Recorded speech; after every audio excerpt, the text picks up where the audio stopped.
some food and drinks, and we'll start soon. Thank you. So welcome all folks that are joining on Zoom.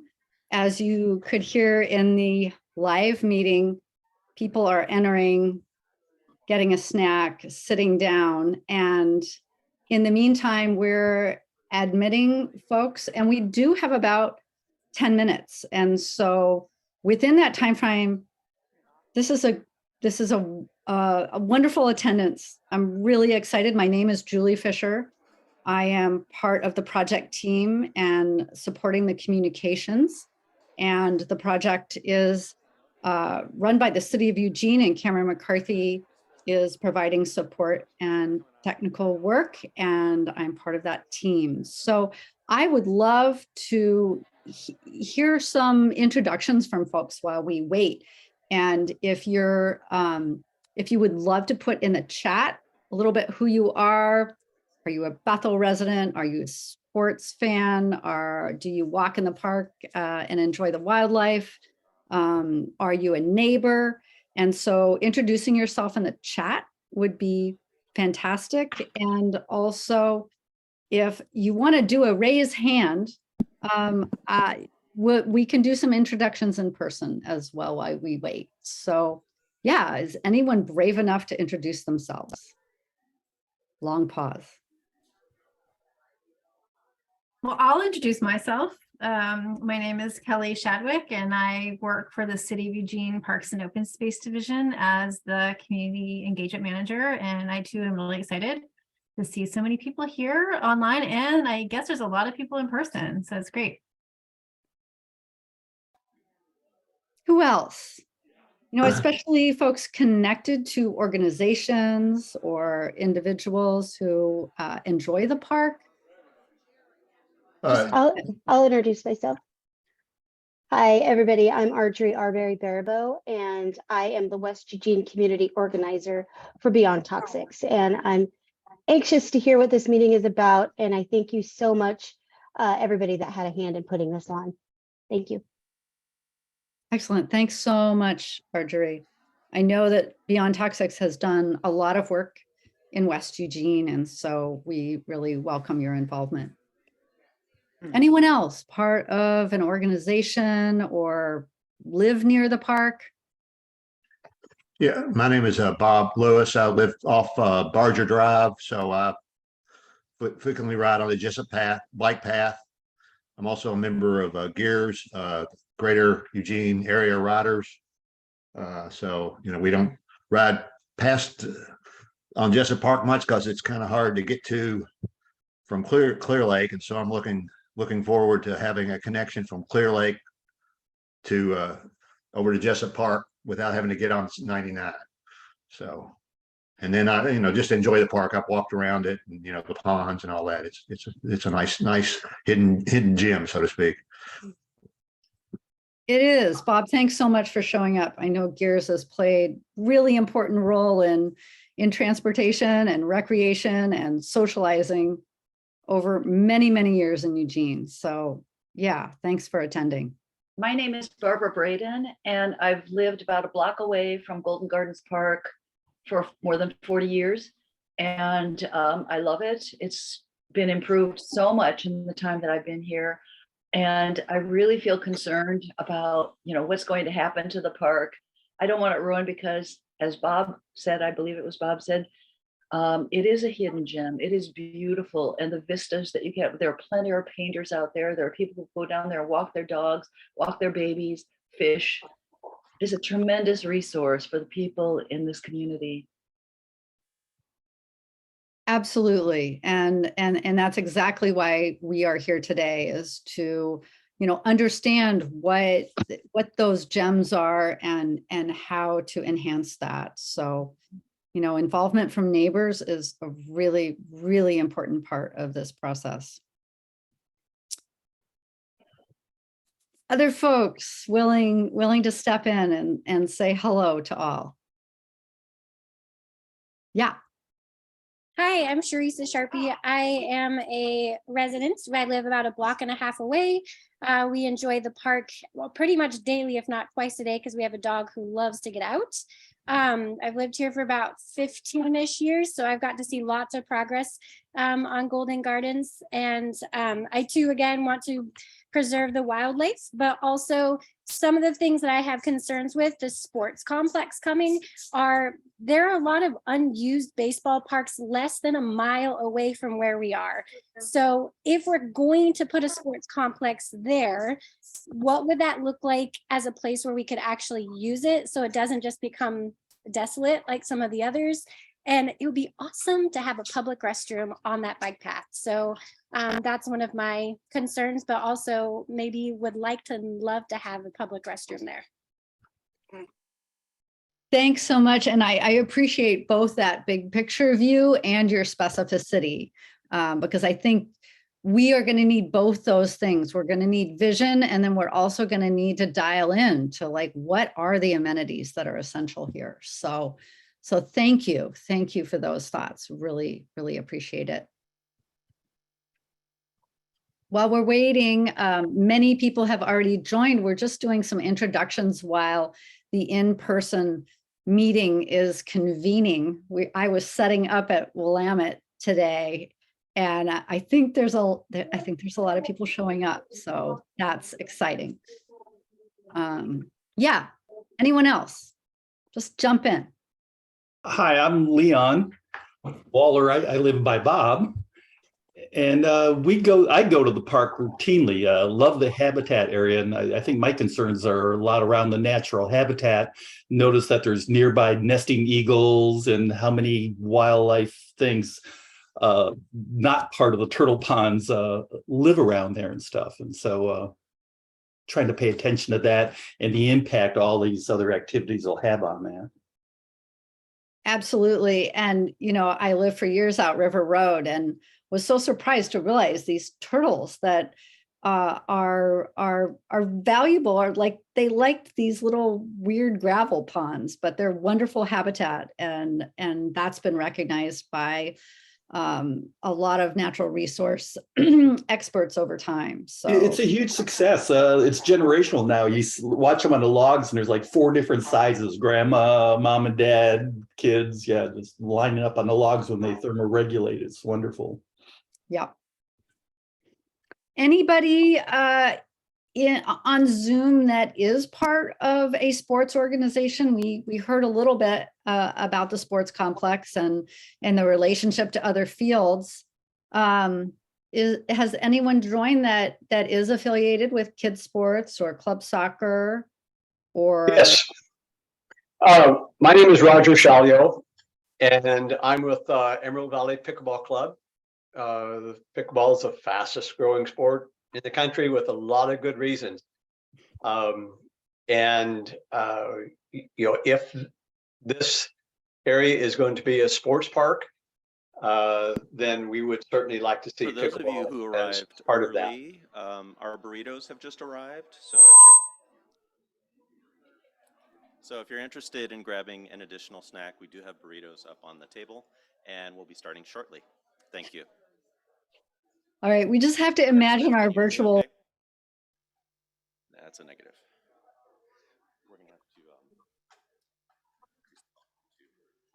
to. So Roger, I appreciate your thoughts on pickleball. It is fast growing, and I actually met some young folks who were really into pickleball, and so then I had to let go of my previous stereotypes. So thanks. Yeah, a huge demographic change just in the last 3 years, and a lot of schools are incorporating pickleball into their curriculum. Okay? Yeah. So just so folks know, this is a hybrid meeting. The in-person meeting is going to take over pretty soon. We are going to listen to a presentation. We're also going to put our comments and questions in the chat.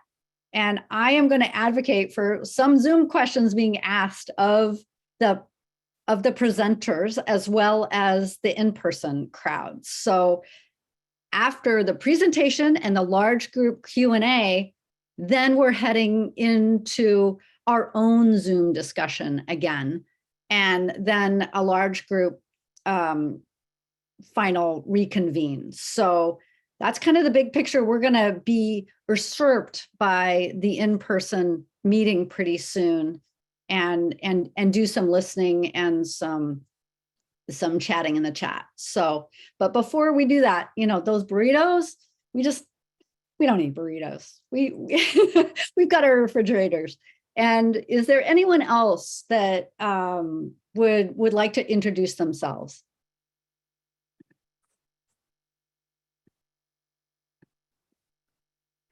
We've heard from wildlife, pickleball, neighbors. I would like to introduce myself if I could. Absolutely. So my name is Shauna Davis, and I became aware of the park back in 2005. I don't think many of the neighbors or the community knew much of it. I was part of the effort to make it a safer area. My son and my nephew both drowned there. And so my interest in the park is not only maintaining the safety of it and emergency access and all of that, but I think it would be great to, our goal with all of the kids from Prairie Mountain School was to make it, you know, more accessible and more people there. So we do respect the wildlife. I think it's really important we have something for kids to do there. So I'm a great supporter of the sports complex. And, you know, maintaining the wildlife sanctuary that it's become. But definitely, I think all of those kids in the community that work so hard really need to have a chance to either input their voice or have their efforts recognized, because had they not done anything, I think it would still be a gravel pit and just kind of a homeless camp, which a lot of Eugene has turned into. So that's all that I really wanted to provide as far as what my interests are with the park. Shauna, thank you so much for showing up and for sharing your truth and your compassion, and just really appreciate your presence here. Oh, thank you. Yeah. I'm glad you guys are doing it. It's great to, I think it's awesome to see it happen. I wish I could be in person, but work kind of had me till 5:30. So yeah, well, you're in some serious other company here. This is exceeding the registrations that I saw a few days ago. And, you know, so there's a lot of support and interest for the things that you've talked about, and especially the safety and accessibility. Those are highest on that list of must-haves for the park. So yeah, thank you. So good to hear. Anyone else while we're just doing some basic introductions? Step on in. My name is Michael, and I live right across the street from the Palms. And you know, the homeless thing kind of triggered me a little bit, because we actually have 2 motorhomes and some homeless people that just moved in today, right here in Jessen. So the homeless thing does kind of resonate from home. And the idea of traffic is the other part that I'm concerned about, is where the traffic will be diverted to and from. But I'll be quiet and listen from here. Well, I really appreciate you showing up, because I know that as an adjacent neighbor, you're having a different experience than someone who is participating in sports or walking in the park for wildlife or coming to the park as a neighborhood park. And so your voice is important, and I thank you for showing up. So you can see the screen share. I believe we'll be hearing from people soon. I hope. We're going to start today with a little project overview, help everybody get their bearings, understand what the site is. Then we're going to go ahead and take a few questions, do as a big group, and this is a big group. Our team members here will be facilitating that. And then after that, we're going to break up into small groups and have some small group discussions. That really allows everybody to have a voice and to speak up and to say something. We found that works very effectively, and we hope you'll be able to do that with us. So, and the nice thing is we already have some groups here at the table, so that's good. And one last reminder, if you haven't signed up already, how many people have not signed up online? Okay, 1, 2, okay, so that's good. There is a sign up for those who haven't. It basically gives you an announcement anytime there's an update on the website, if we have a schedule, the next meeting coming up, etc. So it's your first avenue to get information from us without having to go look for it. With that said, I think what I'd like to do is give us a little walk through the site. Somebody switched the screen on me. There we go. Thank you.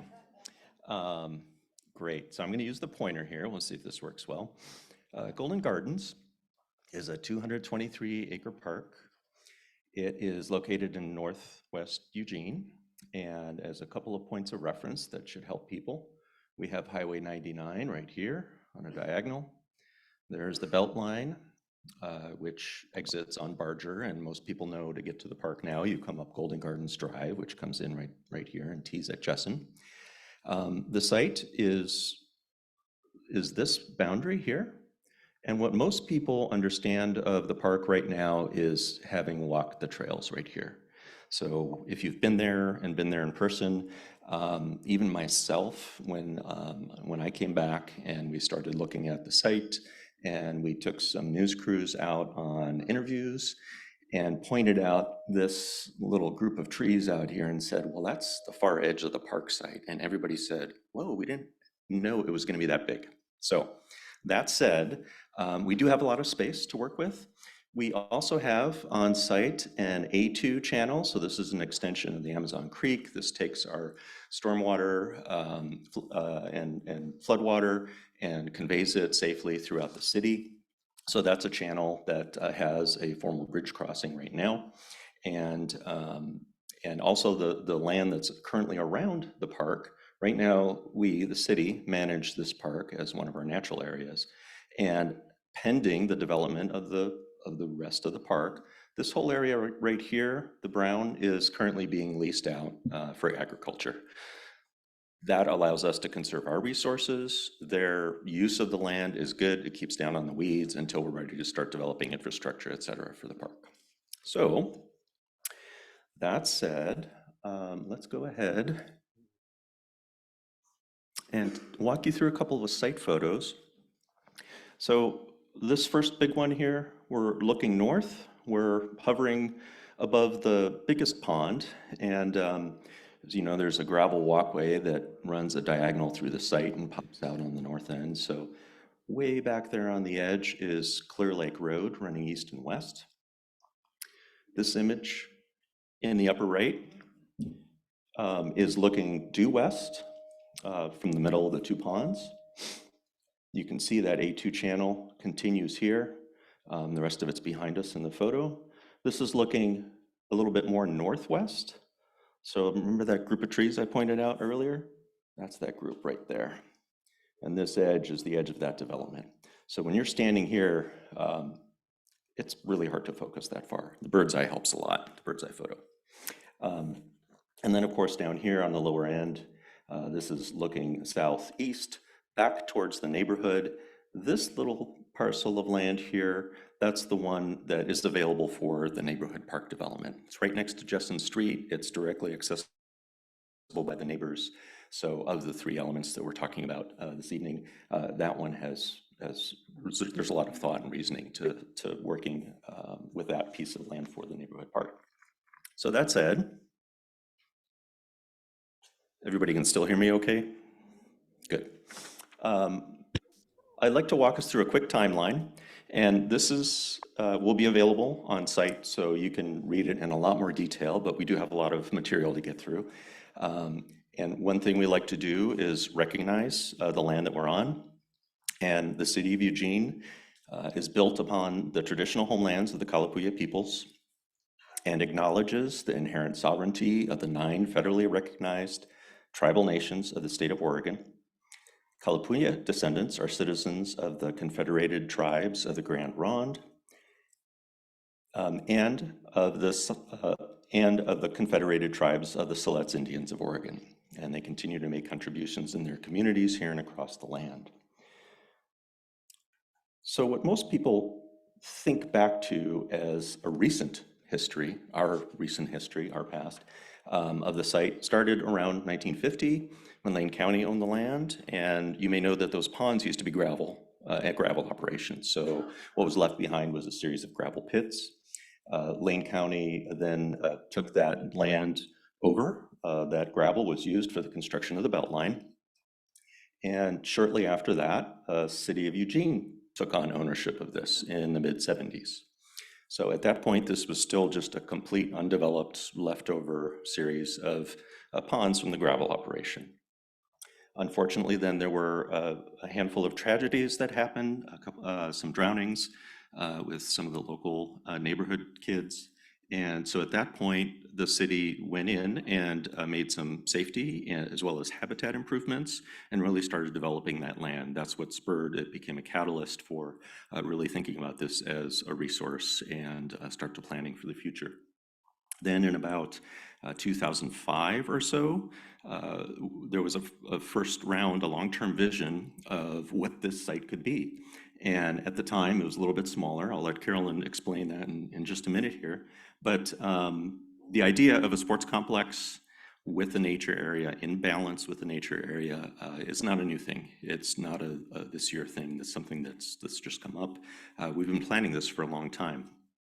And what's important to know is that the public process is very important to us. We want to not only learn what we can moving forward, we're going to step back and we're going to confirm and acknowledge some of the past planning that's done to make sure the things that we thought we needed and wanted back then are still valid.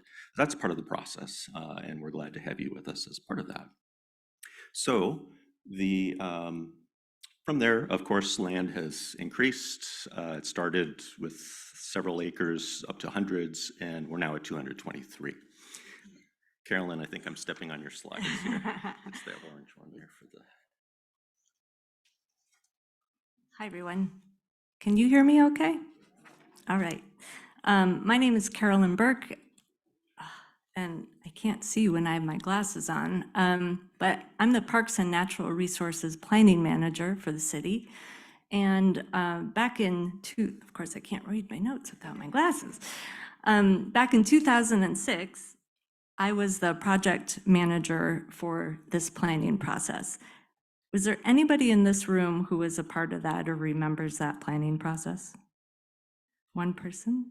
Yep. Okay. Well, it's a good thing I'm going to review it then. So at the time, we had some money to make some short-term improvements that were focused on safety, access, and pond enhancements. So those short-term improvements were put in place, and that included a vehicular bridge over the A2 channel, laying back the banks of all of the ponds to make them less steep, and then planting them with native vegetation.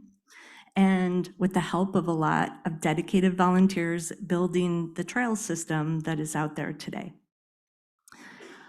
At that time, we also thought about what we wanted this place to be for the long term. And at the time, the community came up with this vision that you see that included athletic fields, 4 baseball, softball fields, and 4 rectangle fields, a dog off leash area, BMX, parking, and neighborhood park amenities.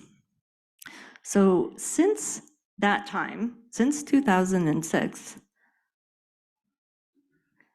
we purchased 170 acres more. So we purchased all of this land, well, all of that, yep, there we go, all of this land, and this access up to Clear Lake Road.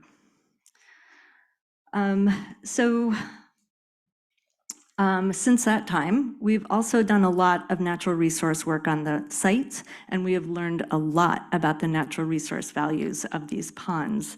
and we are committed to protecting those values.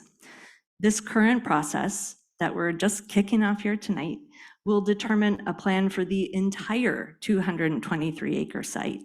We want to check in on these 2006 plan assumptions and make sure they're still valid.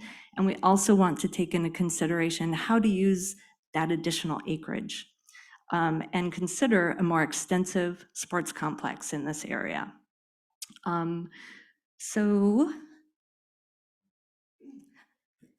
We are talking about 3 distinct planning areas for this site: sports complex, nature trails and habitat, and neighborhood park. As Mark said, most people don't recognize how big this site is. And I think that was really helpful how he described it. And especially since so much of it is being farmed for hay right now, you just don't even think of it as a public park. But there's a lot of land out there. And given that, we think that we have enough space for all 3 of these things. And what we're asking all of you is to help us find the right balance between those 3 things. But first, I want to talk a little bit about each 3 of these spaces. So regarding the sports complex, all of Eugene's current artificial turf fields are shared with the school districts. We've done that for years, and it has been a wonderful partnership that has really served the community. It's served the school districts. But as our population has grown and our need for more field space has developed, we just haven't kept pace. We need more space for playing fields such as baseball and softball and soccer and football, lacrosse, ultimate frisbee. We hear it from school districts, from coaches, from parents, from youth sports organizations, and from adult participants. In addition to a lack of field space for those local uses, a lot of these teams have to travel out of town to go to other places to participate in games and tournaments. And we keep hearing from families saying, why don't we have a sports complex here so we can keep our dollars in this town and not always have to travel? So in 2017, we hired a firm to help us understand what is the local and regional market for a sports complex. And the recommendation came back for 12 to 15 fields is something that this market could easily support. So we've looked across the city, and Golden Gardens provides the best site to accommodate a facility of this size. Because it's such a big space, because of the flat topography, the lack of trees, access to Beltline and Highway 99, there's just a lot going for it. And we recognize that there are likely other sports that could potentially find a home here, court sports such as basketball or pickleball, or we're open to that conversation. Then also the second component is the natural trails and habitat. So beginning with the pond restorations back in 2009, we've continued to invest in the habitat values of Golden Gardens, planting trees and vegetation, managing invasive species, actively monitoring and managing turtle nesting sites for the western pond turtle. And we're proud that our efforts, along with our project partners like ODFW and volunteers, have resulted in one of the largest western pond turtle populations in the entire state. Yeah, right? We also know that the waterways and surrounding habitat are also important refuge for migratory and resident waterfowl, bald eagles, blue and green heron, and songbirds, to name a few. And we remain committed to these efforts and protecting the habitat values of this site. So to that end, we're working with a number of individuals and agencies to understand what the potential impacts to the wildlife habitat are from this additional development and how to mitigate that. Our intent is to establish a significant buffer between the natural area and the developed park amenities, and we're currently doing the research to understand what that buffer should look like. Our consultant team includes biologists and natural resource experts, as well as our in-house ecologists who are very familiar and invested in the natural resource values at Golden Gardens. So the third component is the neighborhood park. And so we know there's a need for neighborhood park amenities in this area. Other neighborhood parks include State Street, Mangan, and Irwin parks, but all those are too far to actually serve the Golden Gardens neighborhood. Neighborhood parks are designed to be walked to or ridden a bike to.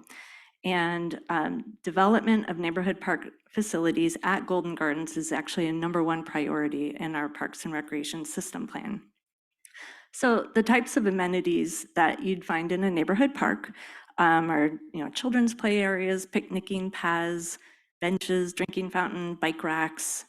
And from the last planning process, we know there's interest in BMX type facilities and a dog off leash area. And this is a really large site for a neighborhood park. Most neighborhood parks are about 4 to 5 acres in size, and the area that we're looking at is about 12 acres. So there could be additional natural areas and paths through the neighborhood park as well. So this shows a little bit about how we think the park can be organized. So this would be the neighborhood park, this area. It looks small on the screen, but that's 12 acres. That's a big piece. And that area is closest to neighboring residents, which makes it easier to get to. And then the natural area, of course, is focused on the ponds. I don't think I need to point that out. And as mentioned earlier, we will establish a buffer around that critical habitat to protect it. Then the sports fields would likely be to the west of the ponds and maybe to the east of the ponds. But again, there'll be a buffer somewhere in there to buffer the ponds. As far as vehicular access, we anticipate that all coming from the north, from Clear Lake Road, to avoid impacts to the neighborhood to the south. Although at some point in time, we're told that North Terry is meant to continue all the way up to Clear Lake Road, and at that time there could be a secondary access off of Terry. So before I hand it over back to Allie, I just wanted to talk a little bit about budget and timing. Some people care about that stuff. So the current available funding for this project is $4.75 million. And this is from a combination of sources: the 2018 bond, the 2006 bond, and system development charge funds. There's also potential for funding from the Eugene Parks Foundation, who is doing fundraising to install outdoor exercise equipment around the city, and the site is being targeted for some of that funding. But to be clear, the $4.75 million that we have is just the tip of the iceberg for what would be needed to develop this entire site. We think that it is enough to get us some of the critical infrastructure, such as access roads, maybe some parking, a field or two, as well as some habitat restoration trails and some park amenities. But it's your engagement in this process that will help determine what the priorities are for development in this first phase. One of the outcomes of our master plan will be a phasing plan and a cost estimate. A site this size will definitely be developed in a series of phases, probably over 10 to 15 years. And so a phasing plan will help us do that in an orderly way and help us understand what the costs will be of each phase so that we can garner our resources. We're not anticipating construction of the first phase until 2026. That gives us plenty of time to fully develop and talk with all of you about the plan, to develop detailed construction drawings, and to solicit partnerships, donations, sponsorships from other groups that may want to contribute to this work. So before I pass it off, I just want to say we're looking to hear from you to help us find the right balance on this site, the balance between developed park and natural areas, the balance between impacts to the neighborhood and what a city-wide amenity like this can do for Eugene, and to help meet our goals around social equity, economic development, and long-term stability. I'm going to stop talking and turn it over to Allie. Thanks, Carolyn. Hi, all. My name is Allie Langley, and I'm working with the team that's working with the city on hearing all of your opinions and gathering broad community input in this process. If we could go to that slide. Thank you. This is the schedule for public involvement for our process here. So we started with stakeholder interviews in the fall, and we are now at the first public meeting and survey launch that you all are attending. We're going to continue with more neighborhood events and targeted conversations or focus groups with some key advocacy organizations for the natural area, the sports complex, and the neighborhood park, and that's going to include local sports program representatives and local equity and access advocacy organizations. And then in the spring, after we have taken all that input and designed 3 possible concepts, we're going to come back to you for a second public meeting and a second survey where you'll get to see how all of that input was used and give us your opinions on what you think of those 3 concepts. From there, we will be narrowing down to 1. It'll probably be an amalgamation of the best of those 3 concepts, and we'll come back to you with that with another public meeting and survey. And throughout this process, we're going to have an advisory group representing, again, those kind of 3 spaces that Carolyn and Mark have talked about, as well as other opportunities for input around town. We'll be doing booths at community events and things like that. All right, so we'll take some brief questions. We've got about, I see some hands already. We'll spend 5 to 10 minutes doing some Q&A, and then we'll transition to group discussions. So Colin, if you want to come up and run mics, we'll start with a question in the room. I see one over there. And can you just wait a moment until Colin can run over with the mic so that the folks on Zoom can hear you? We've got folks also attending, and we want to acknowledge that that we've got a lot of folks online attending the meeting, and thank you so much for engaging with us remotely, and we want to make sure that we get to your questions as well. So we'll alternate, lights, thank you. We'll alternate with questions in the room and questions on Zoom.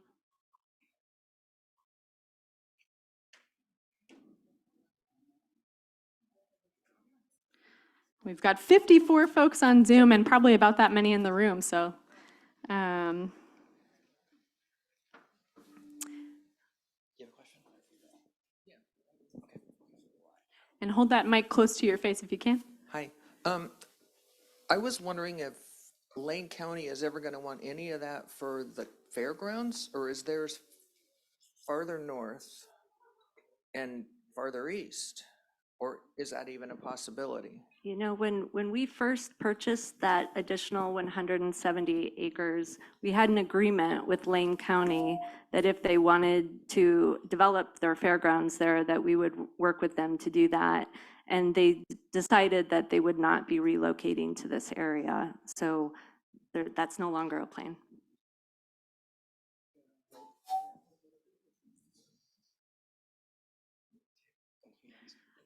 And before we do a question in the room, we'll take one from the Zoom folks. We've got a question about will the construction scare the wildlife? And I want to.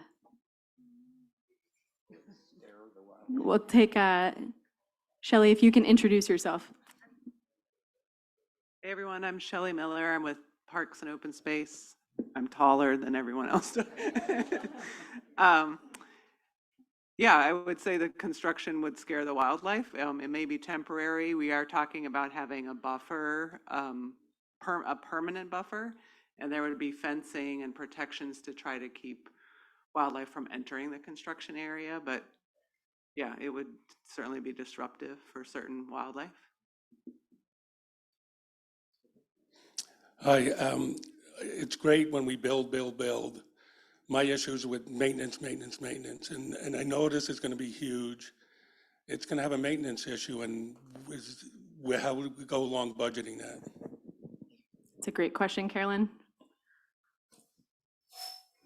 It is a great question. When we, in 2018, when we passed a bond measure that provided funding for this, we also passed a operating levy.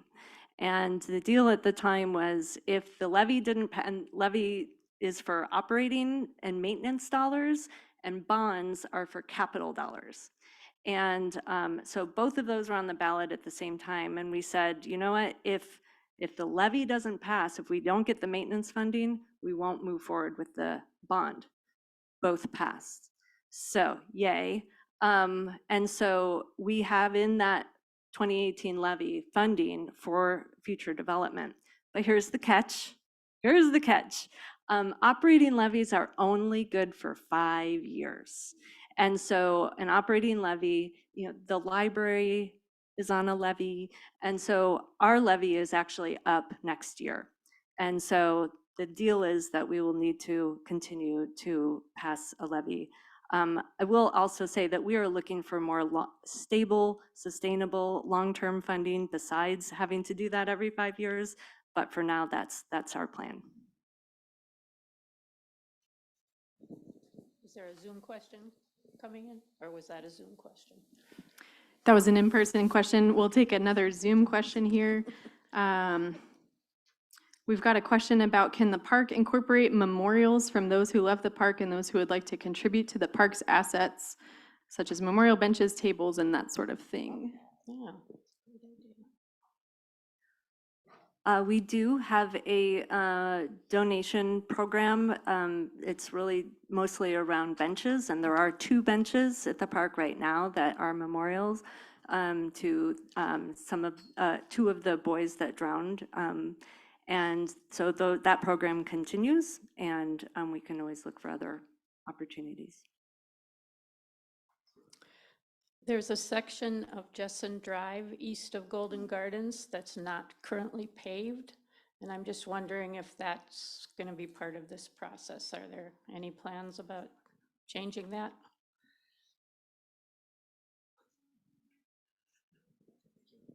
That's a good question. You may have sent me that one ahead of time, I think. Okay, well, you're not the only one. Yes, there is an unpaved section of Jessen Drive, and it abuts the park. And this type of discussion comes up a lot. Typically, and we're Parks and Open Space, we're all the city, right? So you're looking to us for the answers. I'm going to answer on behalf of our colleagues at Public Works Maintenance. There are a lot of conditions like that, and typically Public Works Maintenance will partner with the neighbors who live across the street to develop the road. Nowadays, that happens as neighborhoods are built and developed, but there are some like that that are left over. Knowing that it's unlikely that the neighbors who live directly across from that, and we're neighbors too, right? We own the parkland to the north. We're probably going to work with our Public Works team to see about getting some improvements out there on that road. It's probably the right time to do it when the neighborhood park goes in. But just so that you're aware, it's typically something that's the cost is borne by all of the immediate tax lot owners on either side of the street. And that's typical all throughout Eugene.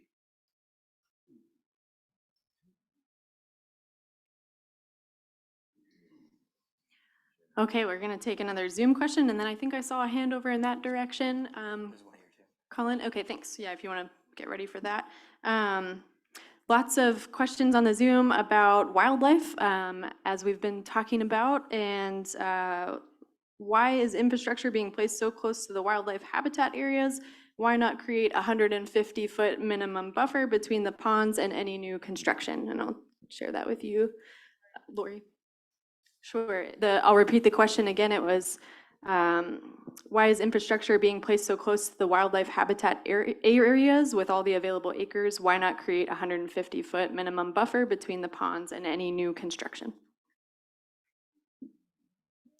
Hi, everybody. My name's Lori Holtz. I'm one of the ecologists for the City of Eugene Park System, and I do Golden Gardens is one of my sites that I help manage. And there will be a buffer. We don't know exactly what that buffer will be right now. There's a team of consultants as well as staff that are all pulling our heads together and the data that's out there to determine the right buffer. It's likely going to be more than 150 feet, since that was brought up, but we don't know yet what that'll be. But we're committed to protecting the resources that are out there. Let's go here, and then I'll catch you next. Yes, as you were talking about the buffer, we live on Wilbur, and this park will be in our backyard, actually. I was just wondering if there would be a buffer along that area of the people that live on Wilbur.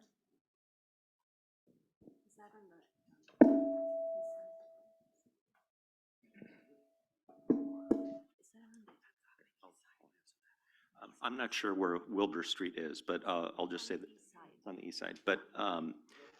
But all of our new park developments, when they happen, have to respond and answer to our own planning code.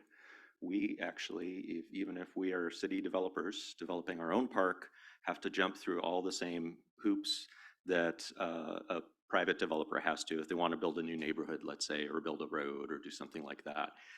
And there are pretty strict and stringent regulations about how close certain facilities can be. It's a very detailed chart. Playgrounds have a buffer distance, lighted fields have a huge buffer distance, and everything in between. So there will be one. I just, at this point in time, it's a little early.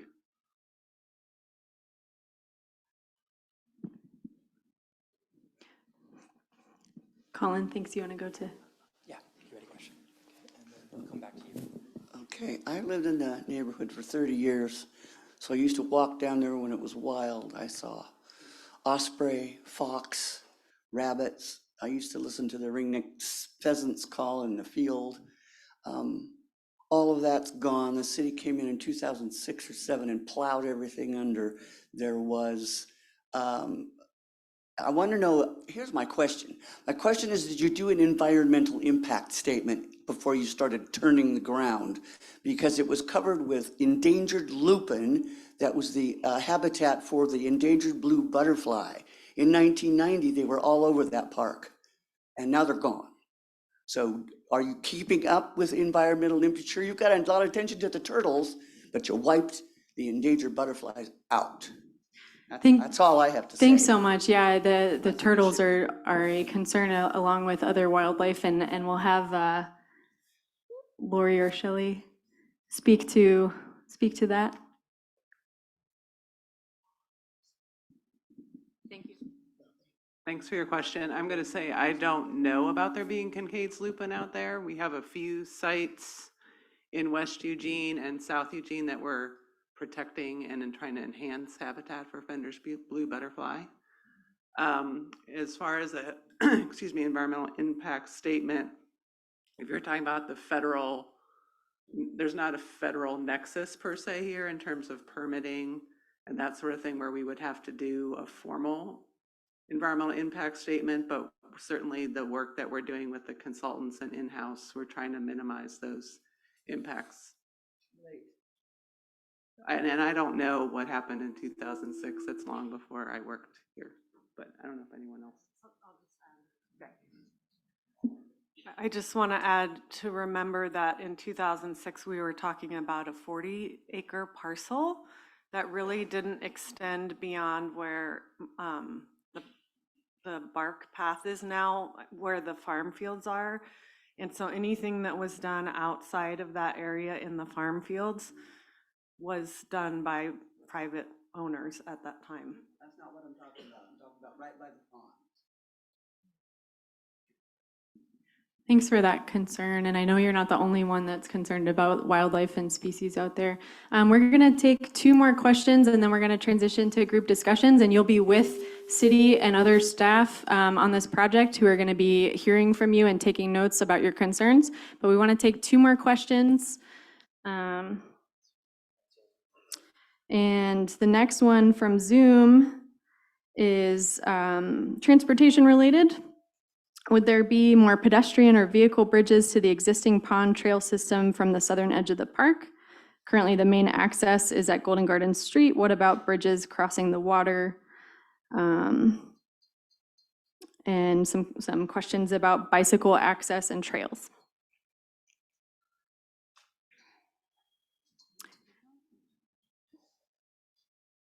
I think that will be part of this master planning process. So I can definitely see adding additional pedestrian access across the A2 channel, especially on the more western edge of the site. But we will design that together. And we'll do one more in the room. Is there any thought about having tribal members gather some of the native plant species? That's a great question. Yes, that is a good question. I would say there aren't a lot of, well, there's some native plant species that we know of in the site that we're talking about for the neighborhood park that we're actually hoping to preserve where we can, or maybe enhance even. And I think the other area that's farmed probably has very little native plants, but that could be certainly an option that we could look at if we find some camas or something out there. Yep. Certain steps in the process may trigger different interactions, but just speaking from the public involvement side of things, we are looking to work with various advocacy groups around the community who have often been underrepresented in planning processes like these over the decades, and make sure that their input is incorporated into this planning process. We're going to transition now to the group discussions. And so for folks on Zoom, you will no longer see this feed probably, and you're welcome to stay on and continue discussing this important issue with Julie on Zoom. And for the folks in the room here, we've got city staff who are going to join tables and work with you on doing first a round of intros and then asking those questions around the room. We want to make sure we hear from everybody, and city staff will be taking notes and capturing high-level points and ideas. So thank you so much for sharing.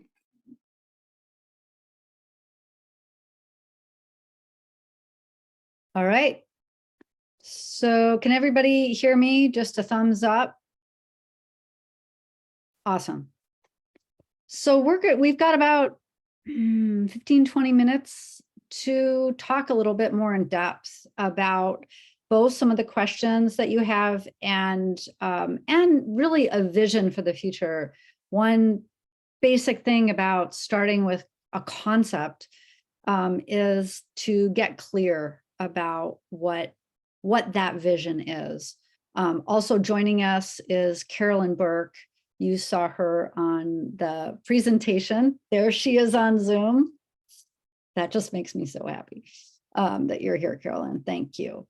And so, Carolyn, I want to circle just first to you. Is there anything from the Q&A that happened in person that you want to elaborate on? And then we'll sort of go to this vision question for folks.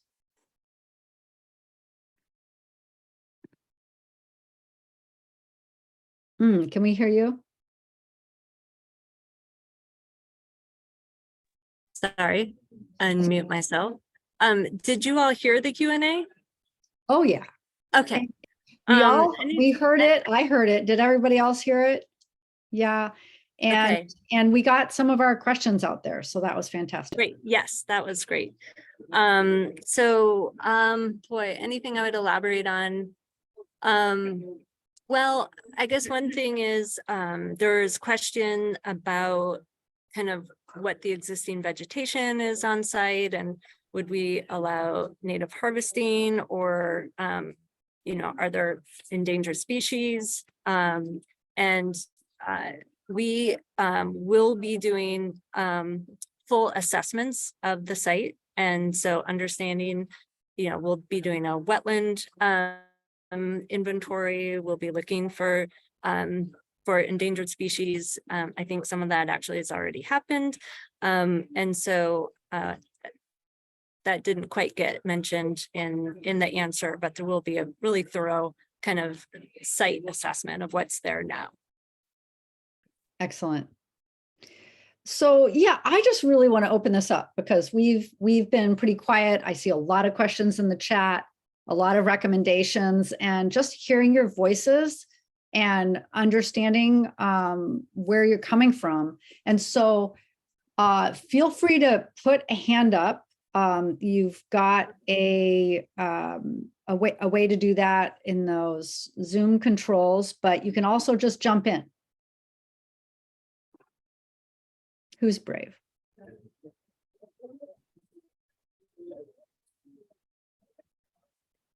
I'll ask my question. I was just curious why the timeline is so long. I have a very sports active middle schooler right now. We've been in the neighborhood for 18 years, and she will be a junior in high school when this starts and probably be married and having kids by the time it's done.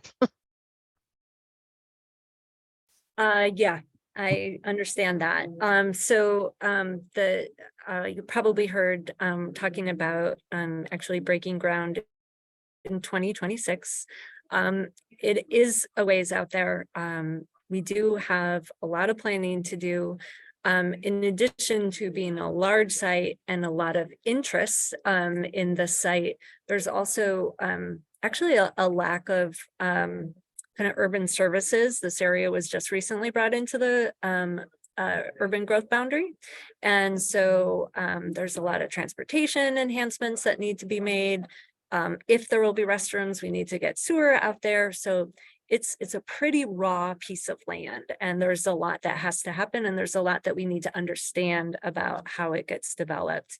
And then the other important point, I guess I would add, is that we really do hope that we can find partners, sponsors, and donors to help contribute to this project, because it is big. And if we take so after the master plan is developed, that's a great time to do fundraising, because people are inspired, hopefully, by the plan. And if we can find that, then phase one can actually be more than what we're currently thinking it is, just based on the city's contribution. So hopefully we'll be able to find some investors. It's not the right word, but some people to partner with us. Yeah, Leanne. So I am not an ecologist, but I am very concerned about wildlife and wild species. And I used to work in smoking cessation back in the 80s. And I remember when restaurants and offices were creating non-smoking areas, as if in some manner the smoke would not permeate the non-smoking areas. And this whole discussion of a vague barrier reminds me of that. If you're a bald eagle, if you're a heron, if you're a field mouse, a barrier does not protect you from what's going on in terms of construction and garbage and light pollution and sound pollution. And I really would like a clearer idea about what kind of barrier, because everything that was said was vaguer and vaguer about what we don't know what that barrier is. I can't see anything as a barrier that's going to protect wildlife. Good question. And the term that we were using is actually buffer. And so wrong word. Yeah, and so it's not necessarily like a barrier to keep things in and keep things out. Although I think Shelley did mention during construction, there may be some fencing that is more barrier than just buffer. But by buffer, what we mean is like a good long distance. And one person, recommended 150 feet. I'm thinking it's going to be more than that. I mean, I would think be the absolute minimum. The reason we can't give you an answer is because we're still studying this ourselves. We're working with ODFW, we're working with our private consultants. We're looking at research to understand what a good buffer distance is and how that would be applied to the site. So it's not that we're trying to not be transparent. It's just that we haven't done that work yet. We're still doing that work. And so, yeah, it's not meant to be a barrier where, you know, nothing can pass through. And regarding light pollution and sound pollution, I do think that we can really look at the positioning of lights in the field, what fields are lit, how do we position those so that they don't go into the natural area? Can we shield those so that, you know, technology and lighting has gotten pretty good where it's really focused now and doesn't kind of bleed out so much. That said, I don't want to make it sound like there won't be light. They're big, you know, they're big field lights. But we have a lot of work to do there to kind of understand what that looks like. Yeah, thank you. Thank you, Carolyn. And Thomas, thanks for doing the hand raise. Yeah. Any thoughts from you?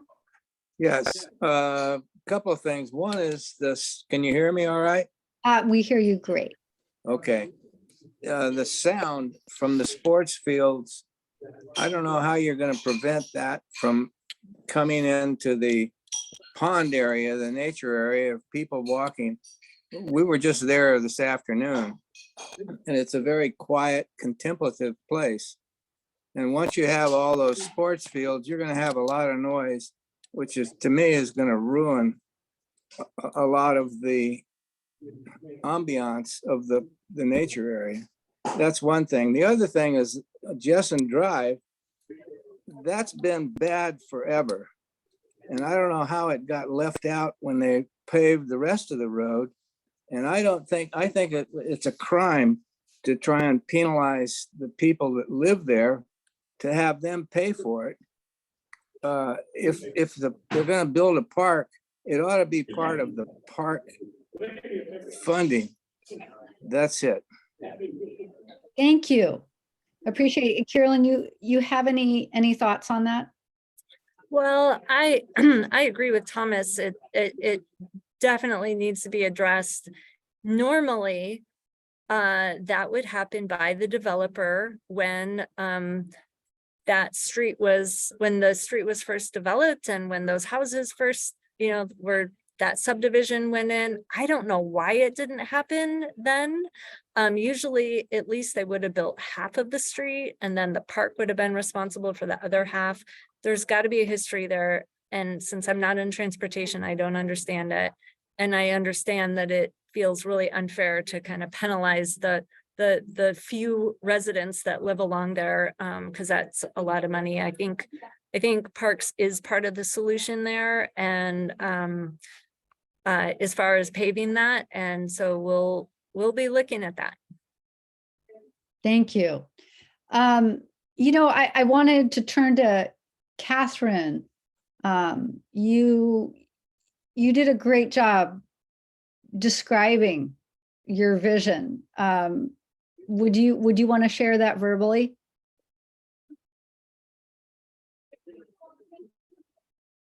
Let me just go ahead and describe it. She said, my ideal Golden Garden Park includes easy walk pathways, supported natural areas, abundant native plants, seating throughout, picnic tables, informative signs about the area's history and wildlife, similar to Delta Ponds.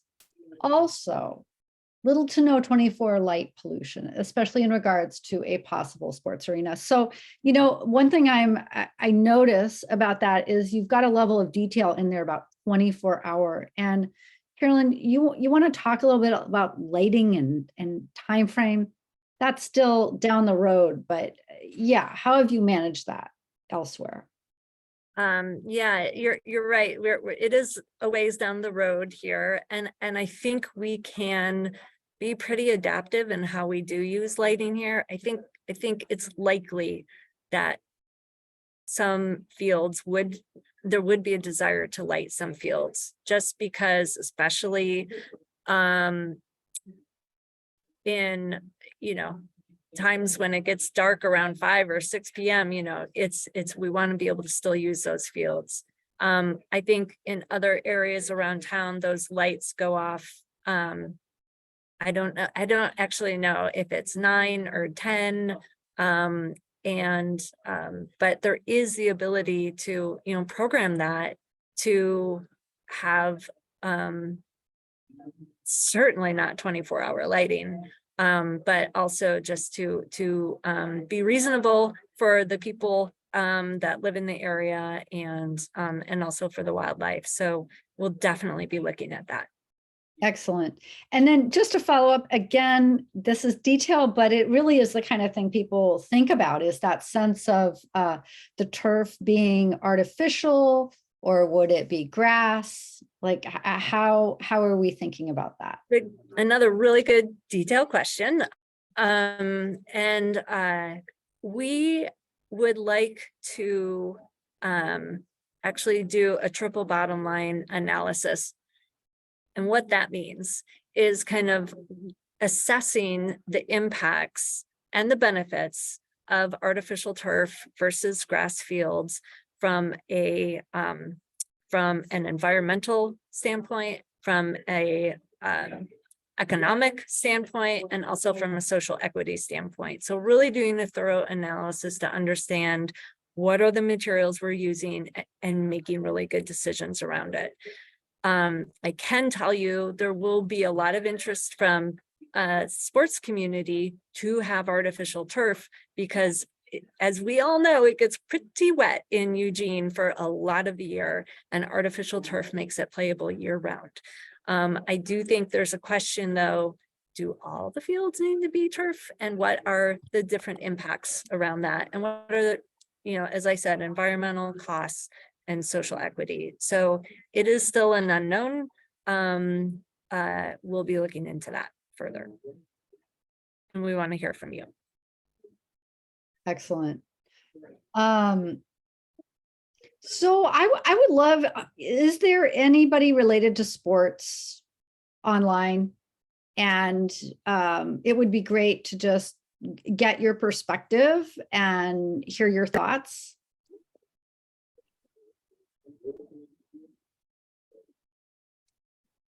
Maybe JB, I see something about Shasta Fields from JB.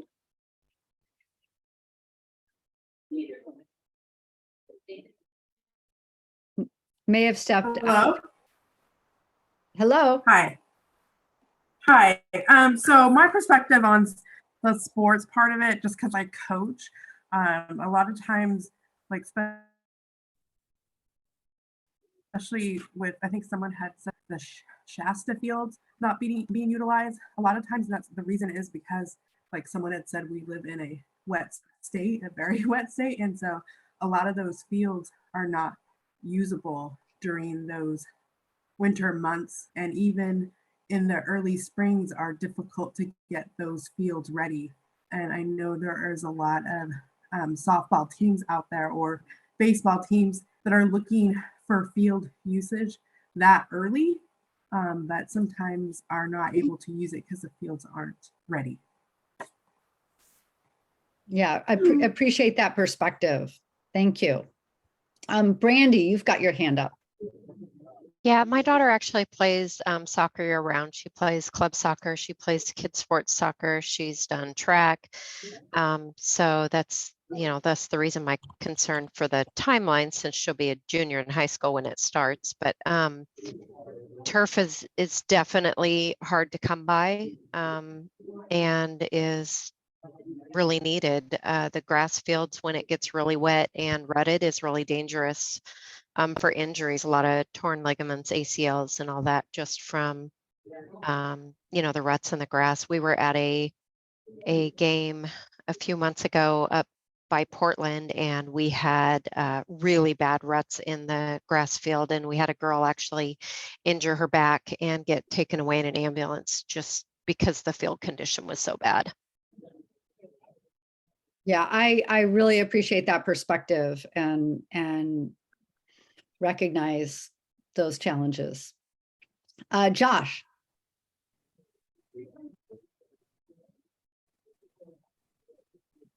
Are you there, Josh? Are you unmuting? Yes, I had to figure out where the unmute button was. Congrats.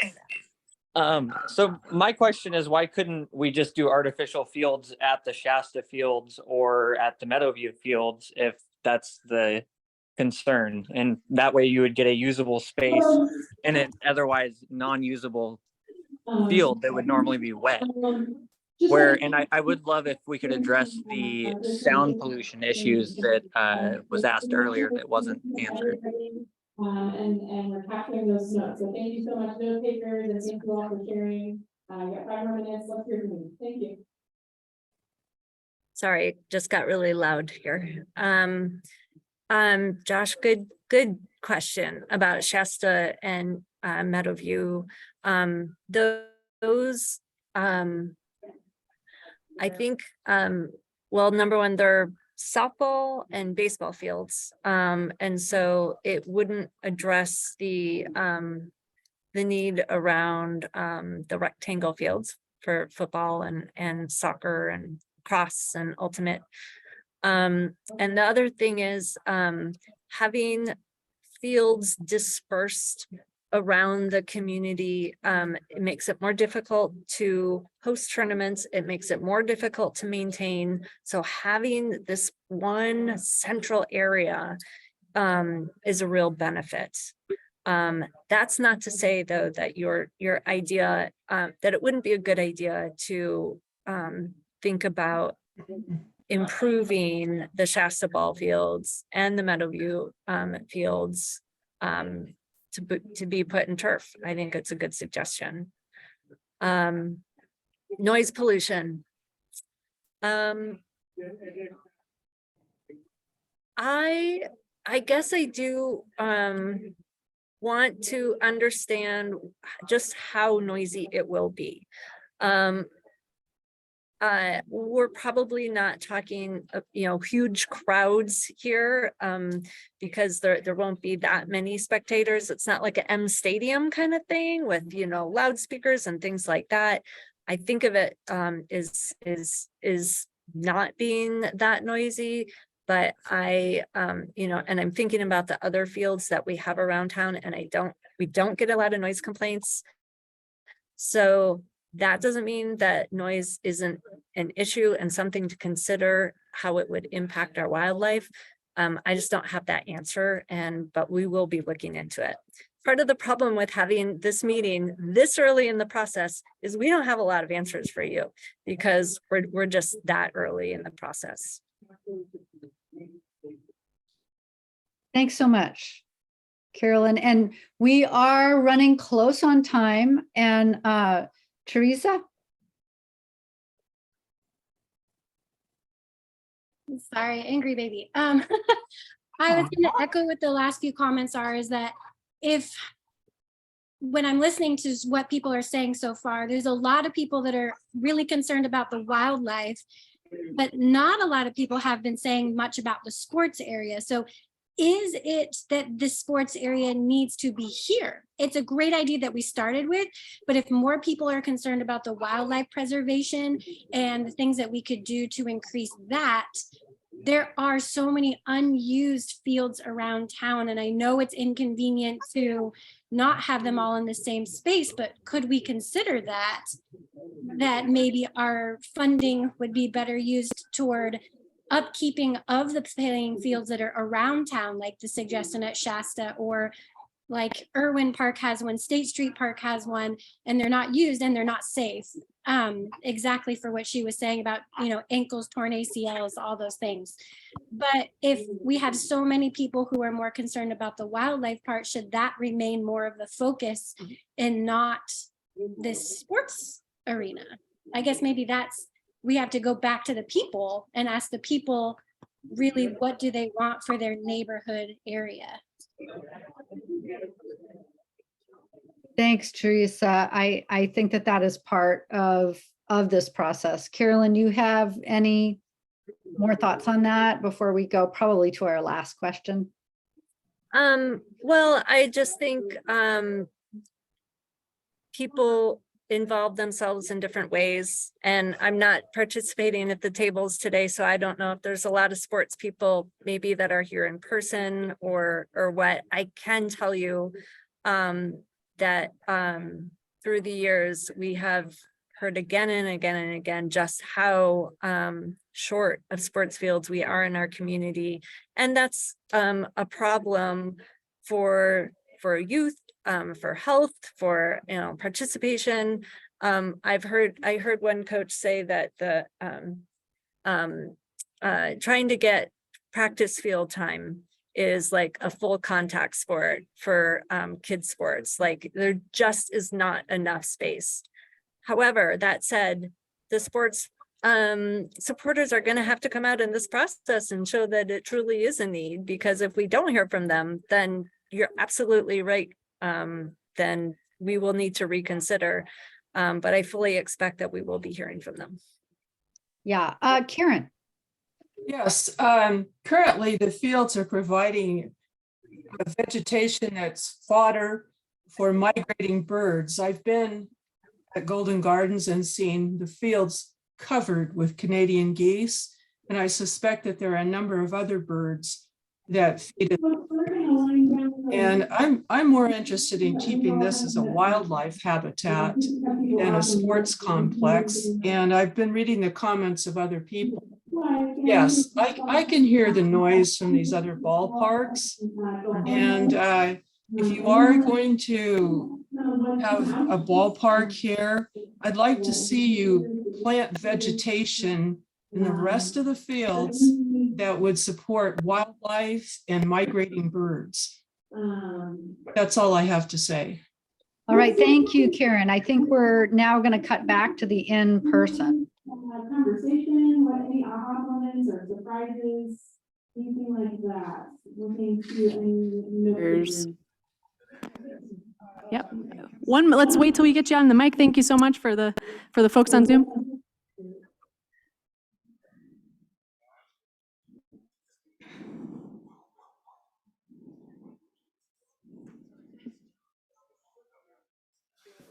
Testing. Okay. Two things. A big consensus on preserving the natural space, the natural area. That seemed to be a #1 priority. Although support for all the other uses too, as long as they're pushed to the outskirts of the property. And then the second thing I was surprised in our group is to learn that the Bethel School District owns a lot of the acreage and land right next to Golden Gardens Park. And they want to be included, the superintendent wants to be included as part of the partnership of that planning. So. Thanks so much. How about let's hear from another group? Note takers? Craig. Yeah, certainly the most interest in preserving the wildlife area. And some unique parts is also understanding, I think this came up once, is that what type of turf the fields might be, and a concern about artificial turf in that way. And then also understanding that it could be a gem of a facility if it were all three of the pieces were put together in that area. But I think the greatest concern would be the close-in neighbors and the impact on their own space. Thank you, Craig. Alexis, welcome to your group. Anything? It's not surprising that we're also in favor of keeping the environment intact as much as possible. I think the agreement around the board is having an environmental statement to some degree would be really beneficial so that we all understand where we're coming from. We all know what's going to happen if we do impact this space and how important it is to preserve that. And we still like sports. Thank you, Alexis. Laurel, your group. All right, the folks at our table were all community members or neighbors right around the park.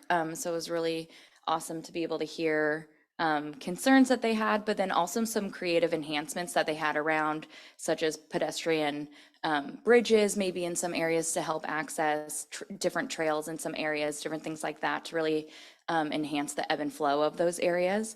And then similar to maintenance of the turf is just with the wildlife around the turf, what is the ability to be able to clean the turf, keep it clean, and all of that as a lot of people have seen different areas in the community that have goose poop and different things like that on it.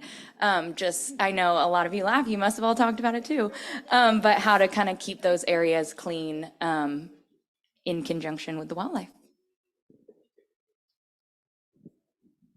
Victor? I'll go. Colin, we'll take Mark's takeaways and then go back to you. Sorry, Mark, for skipping over you. No, I got a mic. I'm good. I'll take over. Our group is over here in the corner. I'm sorry I left you at the table there. And we did lose a couple people. And I think I made a best friend, and I already forgot your name. I'm sorry. But you know, the one surprising thing that everybody mentioned that they heard was that they like the sports too. Don't get me wrong. Everybody at our table wants to protect and preserve our natural area and our habitat, ranging all the way down to the point of saying what the ideal would be to have no people. And that's I wouldn't laugh because you know if you go to that park, I go to the park. I go there a lot, and it's very peaceful and quiet in the morning. Very quiet. I can understand and relate to that very well. So everything from all the sports items that we're talking about was brought up and discussed. And another aha moment or thing that came up from a new member to the community who just moved here a few years ago, which was, hey, is this a done deal or are we just doing this meeting to have the meeting or something along those lines? And we're not. And in fact, where's my new best friend now? Because he actually spoke up for us, for the city, because we really try hard to come out and make sure we listen to the community and understand what the problems and the needs are so that we can find that right balance. It's about finding the right balance so that we can protect the resources we have. Colin, you're up. Let's go Colin, to you're this up. table. Do you want to go? Or do you... Okay. Sure. It's a long time. Yeah, my name is Victor, and I had the joy of listening to my group. A lot of them put a lot of emphasis in the natural aspect and how that relates to the broader, ecological region. There was discussions about trails, paved trails, soft trails. They are also excited for other people from the area to come in, and they were excited to include not just one bathroom that's centered, but like access to multiple restrooms across the site. There's also concern of traffic on Wilbur. Another thing that was really interesting was a community center and thinking about that and where people can, get together and have all these programs, but also thinking about the bigger picture and like scoping out what 30 years would look like in this area, especially knowing that we have Craig here, the superintendent, and he would like to partner with the Bethel School District and seeing how they can do a community center or just explore different ideas. But yeah, overall supportive of the neighborhood park, the sports complex, but also like preserving the natural existing wildlife. Thank you, Victor. Shelley? Hi, all. Shelley Miller again, Parks and Open Space. And thanks to my group, we had a good conversation. Similarly, people were interested in habitat as a priority, and I promise I didn't skew the results on that. But people were really also interested in the neighborhood park and sort of that combination or integrating the habitat at the neighborhood park. A couple people said that, and just thinking about how that might happen. And I know we're short on time, so I'll just mention too, there were comments about budget and where is the budget going to come from and how long is it going to sit empty, and also just creating something that's both budget friendly and family friendly across the site. And I can jump in from the folks on Zoom. There's a lot of people on Zoom, and we had a really good conversation there as well. Similar, I think, theme is there's a lot of interest in preserving the area for natural uses and just preserving the habitat value of the site. concerns about light pollution, questions about, lighting of the fields, concerns about sound pollution and how loud will it be and what impact will that have. Some great detailed questions like about will it be artificial turf or natural grass and what are the impacts there? And what about some of the other sports fields in the areas? Could those potentially be transferred to artificial turf and to protect this area here? And I think I'll leave it at that, but I think I covered most of it. Thank you. And now I'm going to hand it back to Mark. Actually, I forgot one group, Okay, so I didn't we want to got leave one them more. out, but Lori, if you'd go. Thank you, Lori Holtz, Parks and Open Space. I just wanted to add all the things that were already brought up were mentioned, but we did have a couple other ideas, a lot of interest in native plants. Can we do pollinator habitat, oak prairie restoration, community garden came up. Also a concern about safety and homelessness. Concern about lighting and noise and all that stuff as well. Also a really strong interest in providing more activities, outdoor activities, not just sports for youth. Bouldering,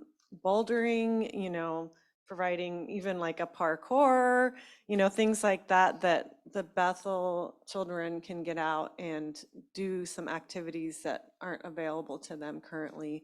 The Y was brought up and the fact that, the Y hasn't been developed in that part of town, and we know that's slated for a different location, but there was definitely a strong interest in youth, and I just wanted to bring that up since that wasn't kind of called out with any of the other groups.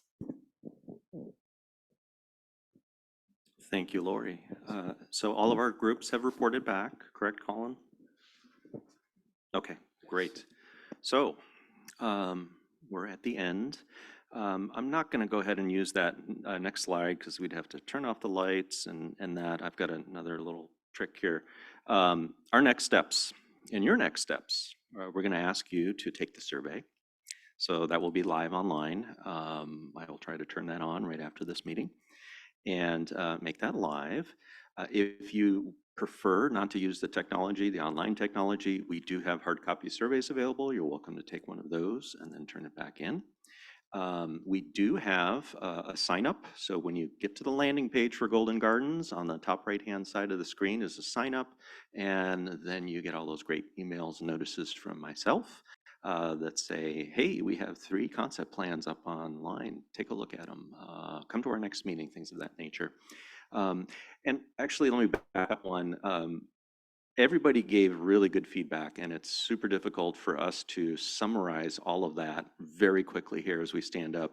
So if you didn't hear your comment and input come back in our reporting here, please know that the reason we take notes is because we're going to pull together meeting minutes from this and put all that together and online so that we capture all the feedback. So you'll get to hear what the other groups talked about, what their priorities were, things of that nature, so that it's all captured. It's all part of public record, so we do that. So I'm sorry for that little aside. If you have trouble navigating or getting to the website, there is a QR code on just about every piece of literature. That's why I brought this. That is out there, including on your way out. You'll see on the back of all the banners that we're directing you in here. And apologies, we know it was difficult to find the inside of this room. We'll do better next time. But on the back of all those banners is a QR code. So you can scan that with your phone, and that'll take you to the website. You can start doing the survey or do it later when you get home. You'll have that. So thank you. I want to acknowledge our team, our staff from the city. I'm not going to mention everybody by name. I'd like to thank our local landscape architecture team of Cameron McCarthy and Cojito, who is online monitoring our Zoom right now and also doing a lot of our public outreach. It takes a village. We have a village on this side, and you're part of our village, and we look forward to hearing from you and seeing you at the next meeting. So thank you very much. We're going to be wrapping up. Thank you. And cleaning up, and you're welcome to barrage us with additional questions until we run out the door. please take some more food and browse the materials on your way out and grab a staff member if you have more questions. Thank you so much.